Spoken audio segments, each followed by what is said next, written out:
Hey, what's going on, guys? Today, well, we're taking a look at a premium Bandai kit here once again of the Gundam Rose. And as you guys know, I'm a big fan of G Gundam, so I'm really excited that we're getting some more new G Gundam kits. It's unfortunate that they're premium Bandai. We did recently have the announcement that the Gundam Maxter is going to be the next one to come out after the Rose, and I think probably the Dragon and the Bolt Gundam in the future are also going to be P-Bandai kits. If they end up doing any more after that, it's not certain. I know a lot of you guys are going to say that you want the Tequila Gundam. I don't think that's going to happen. Anyway, for today's video, we're going to be checking out the Rose Gundam. It looks awesome. The kit looks really, really nice. So let's go ahead and get into it here for today's review. And although this is a premium Bandai kit, which usually means there's not too much to see around on the box for this one, it is not necessarily the case with this one. We do have a little bit more here to see on the bottom of the box, but here on the front, really nice display of just the Gundam, even though it is all in this monochrome blue. Does look quite nice there with the rose bit effect there, but going down here on the bottom, like I said, it's nice to see some additional images here of the front and back of the painted build.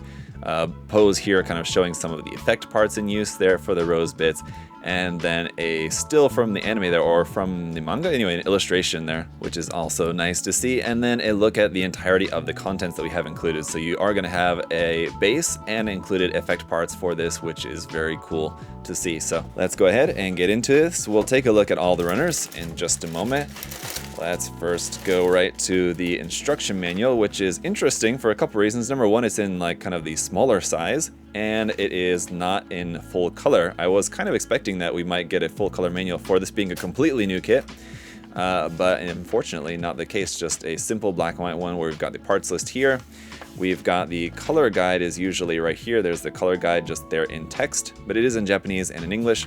And then it's just all the construction. Everything here just in black and white. Obviously no color for this. A little bit about how to set up the display, like effect parts and everything. And that's about it. So not too much to see there in the manual. No additional photography or anything. So we can just get right to the rest of the contents here, where we're going to have a couple of foil stickers in here. Not too much, just for the eyes, the head camera, and a couple small little bits there. Overall, not too many foil stickers we're going to have to worry about. And there's also no polycaps at all with this kit. So getting right into the rest of the runners, we've got SB6 for our clear blue beam saber effect parts. These are the shorter type 1/44 scale beam saber effects.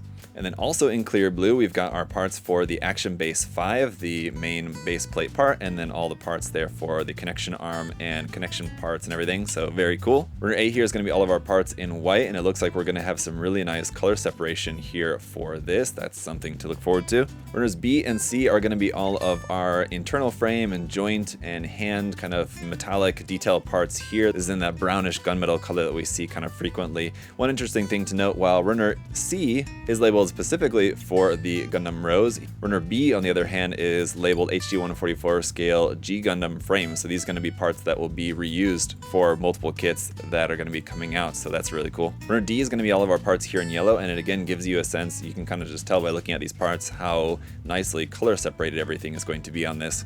Runner E as well, some of our blue parts, and it is in a really nice shade of blue, I have to say. Runner F is going to be all of our red parts here for the kit. Again, some really nice detail for like the rose bits and parts for the feet and parts for the front of the legs. Next up, we've got runner G here in dark blue. Really nice color here for this as well. And last but certainly not least, runner H is some more parts in clear blue for the effect parts for the rose bits, and those also look really, really nice. So that's everything. Let's go ahead and get it all put together.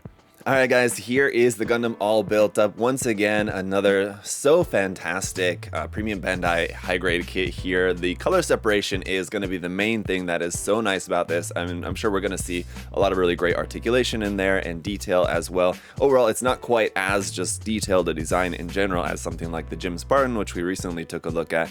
It's very, kind of seems like quite like anime accurate, if that's what you're looking for in a kit. And again, I think one of the most impressive features about this is just going to be the amazing color separation on it, and just this overall, it's just a great looking kit, and we've got some really cool effect parts in there as well, which are going to be super nice.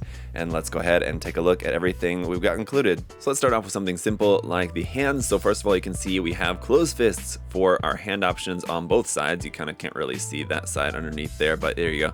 Closed fists for both sides, which I absolutely love. We've got then regular holding hands for the left and the right side as well for your holding the sword. And then for the right side only, we've also got this open expressive kind of pointing hand like this for when you're launching the rose bits. Very cool. So nice hand options that we have with this one. As you can see underneath here, we did also have the sword. So that's just this long piece and connected into here in a very specific way, right there onto the side skirt. But we can pull the handle out of there, and then we're going to use a clear blue beam effect part here for that. So that's going to just fit in the hand, work very nicely. Around here on the back side, we do also have the core lander.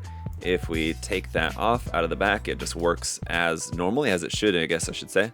And then this extends up and folds forward, and you can use this as just the core lander like that. So pretty cool, nice detail there. For the like hatch, that is a sticker, that kind of dark navy blue sticker there over the top of that. Unfortunate, but most of the time you're probably just going to have this on its back, and you're never ever going to see that, so you probably could just leave that off of there. And then we've got our 4 rose bits. Each rose bit is made up of 3 parts, the red part, and then like the middle part, and then the kind of thruster bell there at the back. You can see at the back end it's a 3mm hole there, so you can plug this onto any action base, but of course we have our included effect parts that you can plug onto here like that. And so these are going to look really nice. I'll show you guys how all the effect parts are going to look when we take a look at some poses later on towards the end of the review, but some of them you can plug onto the included base. I should also show you guys that. Yeah, the included clear blue base is very nice there as well. Some of those effect parts are going to plug up into here on the underside of these, and we can actually take some of these parts off, and we're just going to use them like floating separately from the rose bits. But again, really nice color separation and detail even on the underside of those parts. And on that note, let's talk some more about some of the other details of this kit, which are very nice here. So for the head, you got those red little vents on the side of the head. Those are actual separate little red parts, which are very, very tiny. And then a little bit of kind of grayish black that you can see there is a little teeny tiny sticker that you're going to stick inside that little teeny tiny red part. So just be very, very careful not to lose those parts. We also have a sticker for the eyes here, of course, and a sticker around for the camera on the back of the head. The only other stickers we have here are just going to be for the red bits right there in the knees, and here on the side of the arm right there, a little red bit there. And even though that is a sticker here on the knee, I just want to point out how nice the color separation is here. So you have that dark blue part that gives you the vent, the kind of triangle section there in the knee, and even these little tiny vent details in here in the front of the leg. You have the red part that goes in there, which gives you these red details, and then the white part that fits over the top of that. Separate blue part here, separate parts for the white and blue parts here on the front of the foot there. Up underneath the feet, you do have some hollow gap in there, but it is mostly detailed. Again, just really nice color separation and part separation for around there. Here in the chest as well, this really nice color separation. You could imagine this being an HG kit where each of those little yellow circles is like a yellow sticker, but nope, it's all actually color separated, and then on the head there too, of course. So really, really nice. And we can talk a little bit about some of the articulation here as well, which is also going to be very nice. For example, the head can go up nice and far like that for doing flying and kind of action poses down to there, no issues with that. In the stomach section, we have a pretty nice ab crunch here, kind of forward and back. A little bit of action there. This front skirt section is actually connected via a little ball joint, so you can kind of move that around a little bit. It's mostly just going to be kind of stuck in place there, but you can get a little bit of movement out of it if you need.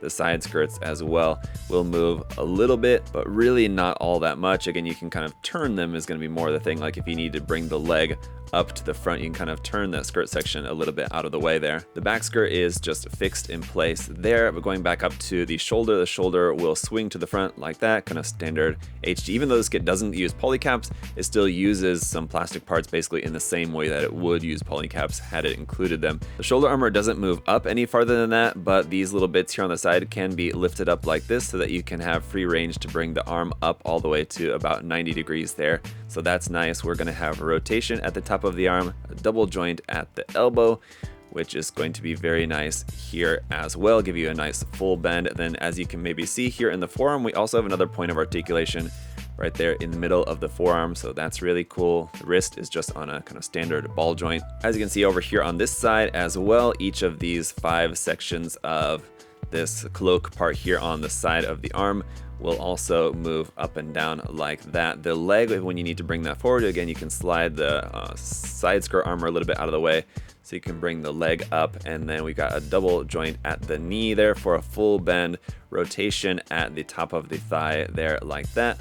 And then down here at the ankle, the whole ankle section will all move forward and back like that. This back part is also kind of on a little ball joint, so that's kind of free floating. You can move that around a little bit. This front part as well, everything's just attached via small little ball joints in there. Ultimately, you can bring the foot up to about there, pointed down to about there. I wish it had a little bit more range up and down, but that all looks pretty good. Side to side rocking motion there as well. Again, everything's just on ball joints. And one more thing I want to point out before we take a look at some poses is just the size. As you can see, it's pretty short for an HG kit. The G Gundam kits are usually a little bit smaller. So you can see here, compared to the 1/44 scale Strike Gundam, it's really only coming up to about the chin. So it's not a big difference, but it is slightly smaller.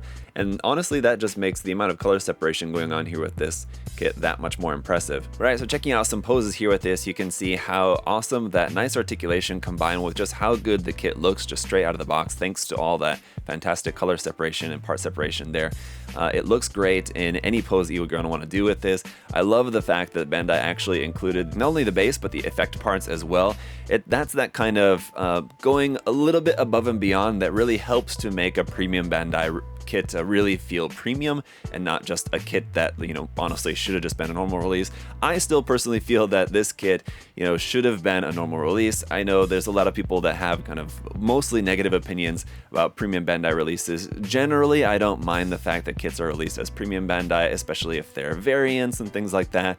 This is one of those ones that, you know, I'm in agreement with all you guys that this really should have been just a standard release. It's really a shame that it wasn't, considering that we have basically an entirely new kit here. And then with the announcement of the Maxter coming out as a premium Bandai kit as well, we can expect that the Dragon Gundam and the Bolt Gundam are also going to be coming out further on down the line as premium Bandai HG exclusives. After that, I wouldn't expect to see really too much else. I know a lot of people are pulling for the Tequila Gundam, but I just don't think that that's going to happen. Who knows though? I mean, you never know. But what I can tell you guys about this kit is that it's awesome. It's a shame that it's an exclusive, but if you guys can get your hands on it for a reasonable price, I would say definitely get it, especially obviously if you're a fan of G Gundam. And I know not everybody is. It's not a series that necessarily appeals to everyone, but it's a fun series. I like it a lot, so I'm really happy with this kit. I probably won't be picking up the Maxter just because I'm not as big of a fan of that design, but I am looking forward to some more G Gundam kits coming out in the future. Let me know your guys' thoughts down in the comment section below. And of course, if you guys want to check out some more Gunpla,